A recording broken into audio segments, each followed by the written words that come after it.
Hello students, allrounder BSS के YouTube channel पे आप सभी का हार्दिक स्वागत है। बच्चों, इस वीडियो में हम बात करेंगे क्लास 9 के सिलेबस के बारे में, जो कि नवोदय विद्यालय समिति द्वारा रिलीज किया जाता है। अब ये जो सिलेबस है, इसके अंदर आपके 4 सब्जेक्ट्स आते हैं। एक होता है मैथमेटिक्स यानी कि गणित, साइंस यानी कि विज्ञान, हिंदी और इंग्लिश। इसके अंदर जो मैथमेटिक्स है, इसके अंदर 35 क्वेश्चंस रहते हैं। साइंस के अंदर भी 35 क्वेश्चंस, हिंदी के 15 क्वेश्चंस और इंग्लिश के 15 क्वेश्चंस, ये सभी कुछ इसके अंदर रहते हैं। तो सबसे पहले अगर हम बात करें बच्चों मैथमेटिक्स के बारे में, तो मैथमेटिक्स यानी कि गणित, इसके अंदर 35 क्वेश्चंस आते हैं। कितने क्वेश्चंस आते हैं बच्चों? 35 क्वेश्चंस आते हैं। तो इसके अंदर जैसे कि रैशनल नंबर, सबसे पहला चैप्टर है रैशनल नंबर यानी कि परिमेय संख्याएं। परिमेय संख्याएं। अगला चैप्टर जो है वो है स्क्वायर्स एंड स्क्वायर रूट यानी कि वर्ग एवं वर्गमूल इसके अंदर रहेगा। अगला जो चैप्टर है वो है क्यूब्स एंड क्यूब रूट।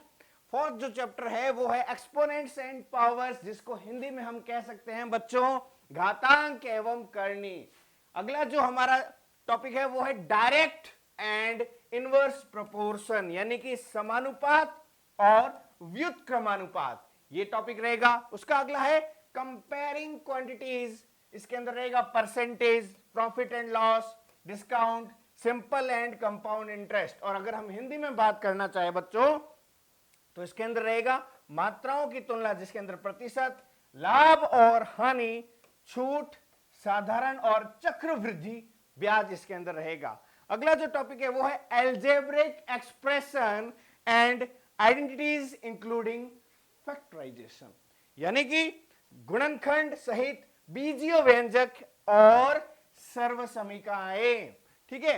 अगला जो हेडिंग है वो है linear equations in one variable. Linear equations in one variable, एक चर वाले रैखिक समीकरण, ये टॉपिक भी रखा गया है। अगला जो टॉपिक है अंडरस्टैंडिंग क्वाड्रिलेटरल्स, जैसे कि parallelogram, rhombus, rectangle, square and kite. Hindi में बात करें तो चतुर्भुज को समझना, इसके अंदर कौन कौन से चतुर्भुज है? समांतर चतुर्भुज, समचतुर्भुज, आयत, वर्ग और पतंग। ठीक है, ये रहेगा क्वाड्रिलेटरल्स के अंदर। अब बात करते हैं मेंसुरेशन यानी कि क्षेत्रमिति के बारे में बात करते हैं। इसके अंदर क्या क्या चीजें रहेगी? देखिए बच्चों, सबसे पहला है एरिया ऑफ प्लेन फिगर्स, जो 2D शेप्स होते हैं। ठीक है, उनके areas, surface area and volume of जो 3D फिगर्स है, क्यूब है, क्यूबॉइड्स है और सिलेंडर है। हिंदी में बात करें समतल आकृतियों का क्षेत्रफल या फिर घन, घनाभ और बेलन का क्षेत्रफल और आयतन, इनके बारे में भी रहेगा। नेक्स्ट है डेटा हैंडलिंग। डेटा हैंडलिंग के अंदर क्या रहेगा? Bar graph, pie chart, organising data और प्रोबेबिलिटी। बहुत ही अच्छा और इंटरेस्टिंग चैप्टर है ये। इसके अंदर हिंदी में हम बात करें आंकड़ों का प्रबंधन यानी कि इसके अंदर रहेगा बार ग्राफ यानी कि दंड आलेख, वृत्त आलेख यानी कि पाई चार्ट, ऑर्गेनाइजिंग डेटा यानी आंकड़ों को व्यवस्थित करना और प्रोबेबिलिटी यानी कि प्रायिकता के बारे में हम समझेंगे। अब बात करते हैं नेक्स्ट साइंस के बारे में। तो साइंस के अंदर सिलेबस में क्या क्या रहने वाला है, पहले मैं बता दूं। साइंस के जो क्वेश्चंस है वो 35 क्वेश्चंस है। कितने क्वेश्चंस है बेटा? 35 क्वेश्चन है। इसमें जो पहला चैप्टर है वो है फोर्स एंड प्रेशर यानी कि बल तथा दाब। अगला जो चैप्टर है इसके अंदर वो है साउंड यानी कि ध्वनि। इसको बहुत ही इंटरेस्टिंग तरीके से पढ़ाया गया है बेटा, जरूर देखना इसको। अब देखिए chemical effects of electricity and magnetism यानी कि chemical effect, magnetic effect of electricity, बहुत ही डीप में जाकर समझाया हमारे कोर्स के अंदर, तो आप जरूर उसको देखिएगा। विद्युत प्रवाह और चुंबक के रासायनिक प्रभाव। ठीक है बच्चों। अगला है light and optical instruments, light से रिलेटेड चैप्टर है, बिल्कुल बड़ा मजेदार चैप्टर है। प्रकाश और प्रकाशीय उपकरण। अगला जो चैप्टर है सम नेचुरल फिनोमेना यानी कि कुछ प्राकृतिक घटनाएं जो हमारे आसपास कभी ना कभी होती रहती है। Solar system, stars and constellations, Hindi में बात करें तारे एवं सौर परिवार, जिसके अंदर खूब सारे हम प्लैनेट्स के बारे में पढ़ेंगे, अलग अलग स्टार्स के बारे में पढ़ेंगे, ये सब इसके अंदर रहेगा। उसके अलावा metals and non metals, chemistry का one of the most important chapter. Science के अंदर जो केमिस्ट्री का पार्ट है सबसे इंपॉर्टेंट चैप्टर है ये। कौन सा? धातु और अधातु। बहुत ही अच्छी ट्रिक्स के साथ समझाया गया है ये चैप्टर। उसका अगला जो चैप्टर है वो है fuels, combustion and flame, Hindi में बात करें ईंधन, दहन और ज्वाला। वाओ, व्हाट ए चैप्टर, बहुत ही इंटरेस्टिंग चैप्टर है बेटा। आगे पढ़ते हैं सिंथेटिक फाइबर्स एंड प्लास्टिक। कृत्रिम तंतु और प्लास्टिक्स के बारे में बात करेंगे इस चैप्टर के अंदर। अगला चैप्टर है क्रॉप प्रोडक्शन एंड मैनेजमेंट, कृषि से जुड़ा हुआ चैप्टर है, पूरी डिटेल दी गई है कृषि के बारे में। इसमें हम इसको हिंदी में कहें तो फसल उत्पादन और प्रबंधन, फसल को कैसे उत्पाद किया जाता है और उसको कैसे प्रबंध किया जाता है, इसके अलग अलग स्टेप्स है इसके अंदर। अगला जो चैप्टर है वो micro organism and food preservation, micro organism के अंदर कौन कौन से माइक्रो ऑर्गेनिज्म होते हैं उसके बारे में है, और फूड को कैसे हम बचा के रख सकते हैं, प्रिजर्व कर सकते हैं, यानी कि सूक्ष्म जीव और खाद्य संरक्षण के बारे में इसके अंदर है। अगला जो चैप्टर है वो the living and non living के बारे में, इनके बीच में डिफरेंस वगैरह खूब सारे रहते हैं, और रिप्रोडक्शन, कौन कौन से टाइप्स के रिप्रोडक्शन होते हैं और वो कैसे होते हैं, इन सब के बारे में भी अच्छे से बताया गया है। हिंदी में बात करें बच्चों, सजीव, निर्जीव तथा प्रजनन के बारे में इस पाठ्य के अंदर हम बात करेंगे। अगला है conservation of plants and animals. जी हाँ बच्चों, conservation of plants and animals, इससे भी काफी क्वेश्चंस पढ़ते हैं बच्चों, जंतुओं तथा पादपों का संरक्षण। ठीक है बच्चों। अगला है पॉल्यूशन, जिसमें हम एयर पॉल्यूशन और वाटर पॉल्यूशन, इन दो ही पॉल्यूशन के बारे में बात करेंगे, यानी कि वायु और जल प्रदूषण के बारे में बात करेंगे। तो ये तो था साइंस के बारे में बच्चों। अब हम बात करते हैं हमारी प्यारी हिंदी के बारे में। हिंदी भारत देश की भारत देश है, उसकी माथे की बिंदी है हिंदी। हिंदी में क्या है बच्चों, सबसे पहला जो इसका टॉपिक है वो है बच्चों ग्रामर के अंदर वर्ण विचार और वर्तनी विवेक। ठीक है। अगला है इसके अंदर शब्द भेद के बारे में, जिसके अंदर हम शब्द भेद के स्रोत के बारे में बात करेंगे, उसकी उत्पत्ति के बारे में बात करेंगे बच्चों। उसके बाद पर्यायवाची शब्द, इसको अनेकार्थी शब्द भी बोलते हैं, तो एक शब्द के अलग क्या क्या अलग अलग पर्यायवाची हो सकते हैं वो भी पढ़ेंगे इसके अंदर। उसके बाद है विलोम शब्द, यानी कि विपरीतार्थक शब्द, इसका उल्टा क्या हो सकता है वो इस टॉपिक के अंदर रहेगा। शब्द विवेक, शब्द विवेक जो टॉपिक है उसको भी ऐड किया गया है। शब्द विवेक के बाद में पद भेद, पद भेद को भी रखा गया, और पद भेद की कैसे पहचान की जाती है वो भी आपको इसके अंदर पढ़ाया जाएगा। उसका अगला जो टॉपिक है वो है पद परिचय। पद परिचय के बाद में समास, समास के बाद में है अशुद्ध वाक्यों को शुद्ध करना। कुछ ऐसे शब्द होते हैं जिनको हम अशुद्ध बोलते हैं, लेकिन हमें उनको बताना है कि शुद्ध वाक्य क्या है उसके अंदर।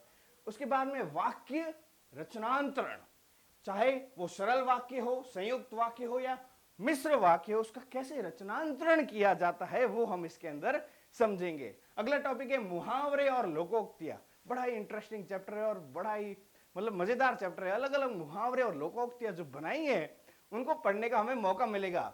आगे है बेटा वाक्यांश के लिए एक शब्द, पूरे वाक्य के लिए एक शब्द, जो उस पूरे वाक्य को एक शब्द में उसका अर्थ निकाल दे, वो क्या कहलाता है, वाक्यांश के लिए एक शब्द। अगला है अपठित बोधनात्मक प्रश्न।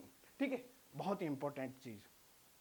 अब बात करते हैं बच्चों इंग्लिश लैंग्वेज के बारे में। इंग्लिश का जो सिलेबस है वो थोड़ा ध्यान से देखना बच्चों। इसके अंदर जो सबसे पहला है कंप्रहेंशन, यानी कि अनसीन जो पैसेज है वो इसके अंदर रहेंगे। हिंदी के अंदर भी 15 क्वेश्चंस रहेंगे, और इंग्लिश जो है उसके अंदर भी कितने क्वेश्चंस रहेंगे बेटा, 15 क्वेश्चन। तो 35 क्वेश्चन किस में थे, मैथमेटिक्स और साइंस में, और जो लैंग्वेज है हिंदी और इंग्लिश, इनमें 15 क्वेश्चन रहेंगे। टोटल हो गए आपके 35 70 और 15 30, टोटल 100 क्वेश्चन का पेपर रहेगा। ठीक है बच्चों। तो सबसे पहला कंप्रेहेंशन रहेगा। अगला रहेगा word and sentence, word and sentence. Next जो है स्ट्रक्चर स्पेलिंग, स्ट्रक्चर स्पेलिंग। उसका नेक्स्ट टॉपिक है रीअरेंजिंग जम्बल्ड वर्ड्स। ठीक है, शब्द आगे पीछे होंगे, उसको आपको क्या करना पड़ेगा, वापस रीअरेंज करना पड़ेगा। अगला है पैसिवेशन। उसका नेक्स्ट है use of degrees of comparison. Next है मॉडल ऑक्सिलरीज। अगला क्या है बेटा, मॉडल ऑक्सिलरीज। उसके बाद में जो अगला टॉपिक है use of preposition, use of preposition. Next topic है बच्चों टेंस फॉर्म्स, जो कि हर साल रहता ही है। टेंस फॉर्म्स के बाद में अगला है रिपोर्टेड स्पीच। ठीक है बच्चों, तो ये तो था इंग्लिश का सिलेबस। अब बात करते हैं बच्चों कि अगर आप ये जो कोर्स है आप देखना चाहते हैं और बहुत ही अच्छी क्वालिटीज में ये जो कोर्स है वो लेना चाहते हैं, तो आप हमारा ऐप प्ले स्टोर पे जाकर सर्च कर सकते हैं ऑलराउंडर बीएसएस, या फिर नवोदय विद्यालय एंट्रेंस एग्जाम से ये हमारा ऐप प्ले स्टोर पे अवेलेबल है। वहां पर जाकर हमें 5 स्टार की रेटिंग जरूर दीजिएगा। वहां से डाउनलोड करने के बाद साइन अप कीजिए। वहां पर आपको मिल जाएगा 2022-23 का कोर्स, जिसके अंदर न्यू बैच ऑलरेडी स्टार्ट हो चुका है बच्चों। So go and grab this course, so बच्चों क्या है इन कोर्स के बारे में, कौन कौन से कोर्स अवेलेबल है हमारे पास? क्लास 6 क्लास 9 दोनों के लिए कोर्सेज अवेलेबल है, चाहे वो हिंदी मीडियम हो चाहे इंग्लिश मीडियम हो। क्लास 6 का जो बैच है उसका नाम है महाबली बैच। जी हाँ बच्चों, महाबली हनुमान जी उनके नाम के ऊपर बैच है महाबली बैच। और क्लास 9 का जो बैच है उसका नाम है बच्चों बाहुबली बैच। जी हाँ बच्चों, बाहुबली बैच। सो ये आपको दिख रहा होगा क्लास 6 का महाबली बैच हिंदी मीडियम और इंग्लिश मीडियम के लिए, और ये है क्लास 9 का बाहुबली बैच दोनों मीडियम के लिए। उसके अलावा एक और खुशखबरी है बच्चों, सैनिक स्कूल का कोर्स भी हमने लॉन्च कर दिया है, तो आप वो भी जाकर ले सकते हैं बच्चों। सैनिक स्कूल कोर्स जिसका नाम रखा है हमने कारगिल बैच। क्या रखा है बच्चों? कारगिल बैच क्लास 6 के लिए अभी रखा है, हिंदी मीडियम और इंग्लिश मीडियम के लिए। ठीक है, जिसका थंबनेल आपको कुछ इस प्रकार से दिखाई देगा ऐप के अंदर, तो इसको भी आप ले सकते हो फुल कोर्स। ठीक है बच्चों, अब इस कोर्स के अंदर क्या क्या है? इंटरेक्टिव लर्निंग, स्मार्ट बोर्ड के साथ बहुत ही अच्छी तरीके से चीजों को समझाया गया है और हर एक बेसिक कंसेप्ट को एक्सप्लेन किया गया है डीप मीनिंग के साथ। ठीक है बच्चों, इसके अंदर क्या क्या कंटेंट रहेंगे? पहली बात कंप्लीट कोर्स, उसकी वीडियो क्वालिटी वीडियोस बहुत ही अच्छे। ठीक है, मॉक टेस्ट यानी कि क्विज, ई नोट्स भी मिलेंगे और मॉडल पेपर वगैरह भी आपको वहां पर सीरीज मिल जाएगी बच्चों। इसके बाद बच्चों हम बात करते हैं आगे कि अबाउट अवर टीम। जैसा कि आप जानते हो भवानी सर को और मैं, हम दोनों मिलकर आपके लिए कोर्स लेकर आए हैं बच्चों। और ज्यादातर बच्चे हमसे पूछते हैं सर आपकी लोकेशन कहाँ है, आपका हेड ऑफिस कहाँ है? तो हमारा हेड ऑफिस राजस्थान के जैसलमेर सिटी के अंदर जो एक छोटा सा टाउन है पोखरण, जहां पर परमाणु परीक्षण हुआ था, परमाणु नगरी पोखरण में हमारा हेड ऑफिस है बच्चों। ठीक है बच्चों, आगे बात करते हैं बच्चों कि आप हमें कैसे कांटेक्ट कर सकते हैं, किस तरह से अपने डाउट्स और क्वेरीज पूछ सकते हैं। तो हमारा व्हाट्सएप नंबर आपको दिख रहा है बच्चों 7610879108। चाहे 6th क्लास हो चाहे 9th क्लास हो, आपका और हमारा साथ हमेशा रहेगा। कभी भी 108 पे कॉल कर दीजिए। हो गया ना याद? 7610879108। और आप हमें फॉलो भी कर सकते हो बच्चों, फेसबुक, इंस्टाग्राम, लिंक्डइन, ट्विटर, या फिर कॉल भी कर सकते हो जब आप हमसे ये कोर्स लेना चाहिए, या फिर आपकी कोई भी किसी भी डाउट की क्वेरी हो तो हमें मेल भी कर सकते हैं। हमारे दूसरे नंबर भी आपको यहां पर दिए गए हैं, जिसका नंबर है 6376860614। ओके बच्चों, या फिर हमारी जो ऑफिशियल वेबसाइट है www.allrounderbss.com। तो बच्चों लास्ट में मैं इस वीडियो में यही कहना चाहूंगा कि मेहनत इतनी खामोशी से करो, मेहनत इतनी खामोशी से करो कि सफलता शोर मचा दे। जी हां बच्चों, तो लग जाओ आज ही लग जाओ अपना कोर्स परचेज करके मेहनत करने में कि आपका रिजल्ट जो है वो शोर मचाएगा कि इस बंदे का सिलेक्शन नवोदय में हो चुका है। और इंग्लिश में इसको कहना चाहूं, work hard in silence, let success make the noise, let success make the noise बच्चों। तो प्लीज इस वीडियो को लाइक, शेयर और सब्सक्राइब जरूर कीजिएगा और पास आए बेल आइकन को जरूर दबाइएगा, जिससे कि नवोदय से जुड़ी या सैनिक स्कूल से जुड़ी पल पल की अपडेट आपके पास सबसे पहले पहुंच जाए। तो बच्चों मिलते हैं ऐसी किसी खास वीडियो में, तब तक के लिए जय हिंद, वंदे मातरम, जय भारत, धन्यवाद। घिरे हुए अंधियारे को अब हम दूर भगाएंगे, घिरे हुए अंधियारे को अब हम दूर भगाएंगे, ज्ञान की ज्योति जलाएंगे, हम ज्ञान की ज्योति जलाएंगे।